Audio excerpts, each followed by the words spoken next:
Give me your thoughts on opening day. It's been a while since you've been in that building. What's it going to be like? Well, it's going to be different again this year. There are going to be 14,000 people there, so it won't be like it was. But with the major league restrictions and trying to get in the ballpark and some of the laws they've put down, don't bring any money. You got to use your credit card to buy a beer or a box of popcorn. It seems strange when you can't bring cash to the ballpark with you because that's what everybody wants. Hold on, Whitey doesn't have to pay for anything in that building anyway. Okay? No, I don't worry about that. I've sat out in the stands a few times and with my grandkids, and when it rained delay and they put the canvas on, I had already spent $200 by the fifth inning, so I said, let's get out of here. We come home and let them eat it back here. How about the emotions, though, just being at an opening day after the period we've been through? Well, I think as an athlete, until you get that first at bat, you're pretty uptight. I think that's in all sports. You see that to go 2 or 3 minutes to start a game, neither team hits a bucket and so forth. But opening days are something special. I think it's great that Wainwright's pitching this game. If this is going to be his last year, I hope he pitches a great game. He didn't have much luck over in Cincinnati last week. A couple of scratch hits kind of hurt him, just like last night. The game got out of hand with two hits on the infield, and the next thing you know, base home balls, and then they kind of collapsed. But opening day is special, and you always hope you got a good day of weather. You hope it's nice for the fans, and it looks like we might get by tomorrow and have a pretty nice day climate-wise. Did you miss being at the park over the last year and a half? Yeah, I did. Man, I watched a lot of baseball. Saw a lot of movies, and before the baseball started, and it didn't seem the same, and I'm sure playing to empty stands. Of course, I played at Washington, so I knew what that was like, And, even in the old days, when we used to have weekday afternoon games, 5,000 was a pretty good crowd, when I got to the big leagues. I'm talking about the mid-50s. But it's changed a little bit. The weekday games here in St. Louis, I remember the day that I got in and tangled up with the shortstop Templeton. It was a ladies' day, 13,000 people. And by the end of the season that particular year, we were packing the house on the weekday ball games. It became a big thing because people would take off, have lunch, and wouldn't go back to the office till 2:30. And they spent all the money at the ballpark having lunch. Kind of sad, no Lou and no Bob being there. Those were guys you would always be with on opening day. It's been a tough stretch. Well, the whole year's been bad for the Hall of Fame. I think we lost 10 people, and it's funny though how the bubble gum cards and stuff coming in the mail. I'm the second oldest living Hall of Famer now. Willie Mays is a couple months older than me.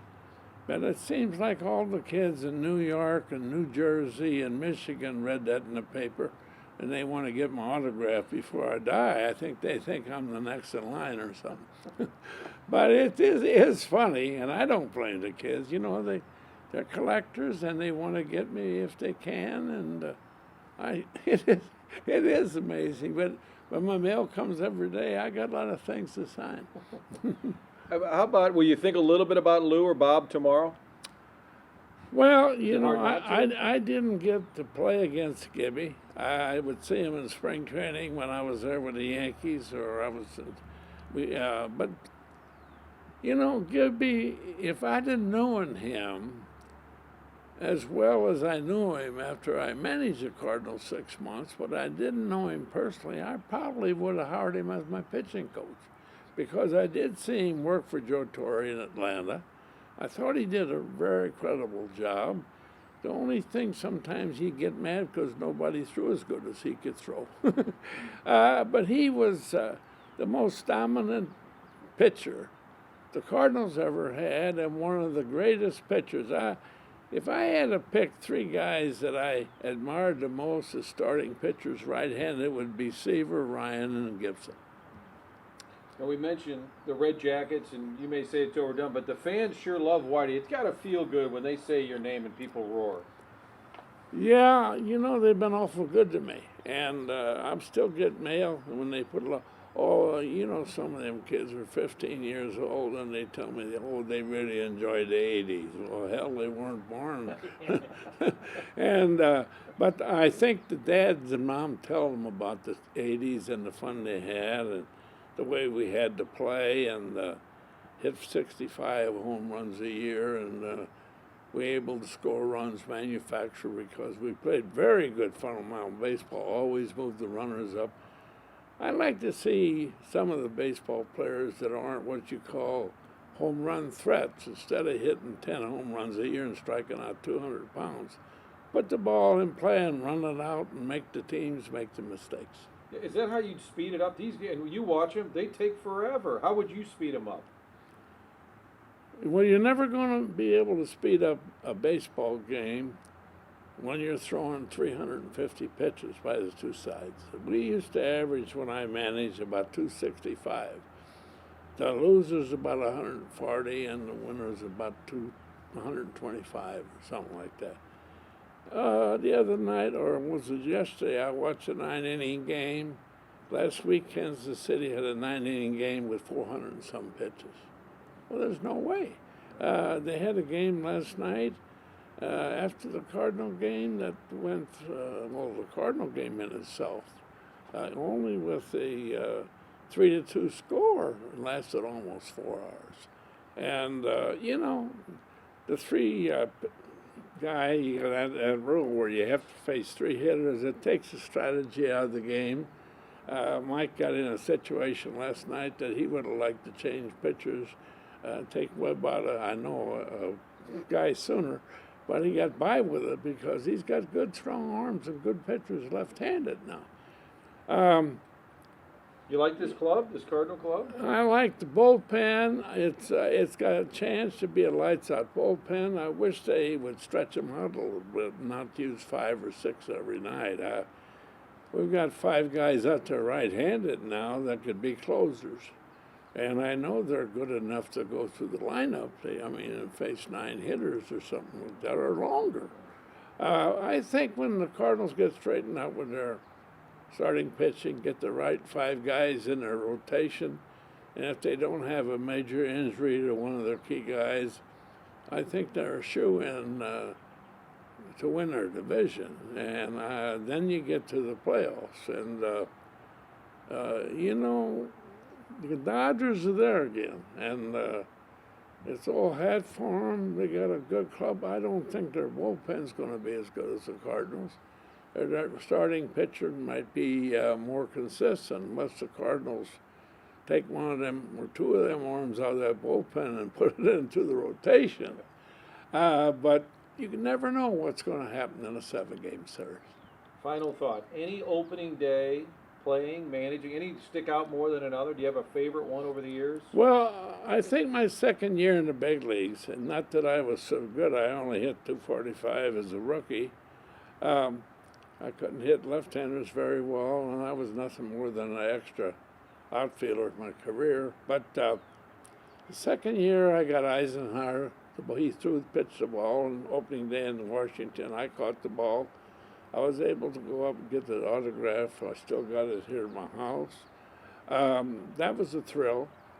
And then I think that my opening day in Washington, Nixon had gone there, I think, as his vice president or something. But anyway, I did get my first hit. And I remember I was a personal friend of Jerry Lumpy. He was playing shortstop for the Yankees. We both got our first hit on April, Fool's Day. We never started playing till the Tuesday after Easter. So opening day, your first year, you got your first hit? Right. That's pretty good. Yeah, and I got off. I had a 15-game winning streak early, and things were sailing along pretty good. And we went into Cleveland, and we had to face Lemon and Mike Garcia and Bob Feller and Art Huderman, and and so forth. And Early Wynn was on the staff, and everybody says, well, we'll see how you doing in Cleveland. I got through that. I got a hit in every game or two, and I won a game with a home run off Mossy. And went to Detroit on a Monday afternoon, and Billy Heff pitched. And he struck me out 4 times on 13 pitches, broke my hitting streak, and seemed like I had a hard time recovering after that. All right, here's my last thought. How the hell do you remember all that stuff? That's unbelievable. Well, you know, I'm not saying I know Shannon says when he played pinochle with me, I had a telescopic mind because I knew what him and Jack had, and I thank him to this day. And, you know, the good times we had playing cutthroat pinochle on every flight and so forth. And I had a free trip one year to ski slopes for 5 days because of Shannon and Jack. But, you know, I'm just like everybody else. I'll be 90 years old in November, and I can remember most of the baseball games and games that I participated in, games that I managed, but I have like everybody else. I can't find my glasses. I can't find my car keys. I spend 2 hours a day, it seems like, looking for stuff. Well, I feel better now because you remember everything. I feel better knowing you can't find your key.